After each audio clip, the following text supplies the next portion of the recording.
আবারও নতুন করে অশান্তির আগুন ওপার বাংলায়। এদিকে এর জেরে এপার বাংলায় সীমান্ত এলাকায় বাড়ানো হয়েছে নিরাপত্তা। তবে স্বাভাবিক রয়েছে মালদার ভারত বাংলাদেশ সীমান্ত বন্দর মহদীপুর। রপ্তানি আমদানি ব্যবসা যেমন স্বাভাবিক গতিতে চলছে, ওপার থেকে তেমন বাসিন্দারা এপারে আসছে কম।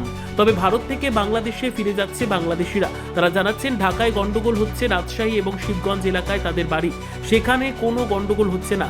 বাড়ির লোকের সাথে কথাবার্তাও হয়েছে, তবে কিছুটা হলেও তারা আতঙ্ক নিয়ে বাড়ি ফিরছেন।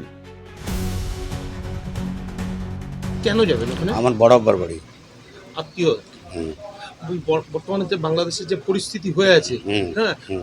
কথা বলেছেন? হ্যাঁ, আমি কথা বলেছে সমস্যা নেই, চলে এসো তাই বলেছে।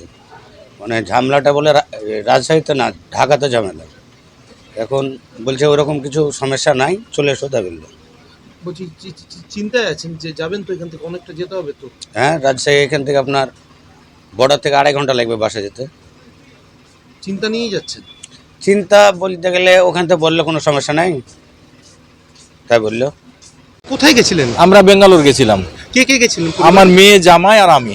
কোথায় বাড়ি আপনার? আমার বাড়ি এই বর্ডারের সাইড, এখানে শিবগঞ্জ, চাঁপাইনবাবগঞ্জ, শিবগঞ্জ। বলছি টিভিতে তো দেখা যায় না, বাংলাদেশ উত্তাল হয়ে আছে। হ্যাঁ, টিভি দেখতে পাইনি, টিভি যেখানে ছিলাম সেখানে টিভি দেখতে পাইনি আমরা। কথা হয়েছে পরিবারের সাথে? পরিবারের সাথে কথা হয়েছে, মেয়ে ছেলেপিলে আছে, ওরা কিছু বলতে পারেনি। খোঁজ নিয়েছিলাম যে বাংলাদেশের পরিস্থিতিটা কি এখন। হ্যাঁ, মানে আমার ব্যবসা আছে এখানে, যেহেতু আমার মাল ঢুকে, কালকেও মাল ঢুকবে, সেই জন্য খোঁজ নিয়েছিলাম। তো পার্টি বলছে যে না, রাস্তাতে কোনো অসুবিধা নাই, কারণ ফিরে যাচ্ছেন আমি দেশে। ফিরে যাচ্ছি। চিন্তায় আছেন কি কিছু? না, উদ্বিগ্ন, আমার কিছু উদ্বিগ্নতা নাই। আপনার নাম? ব্যুরো রিপোর্ট, উত্তর বাংলা সংবাদ।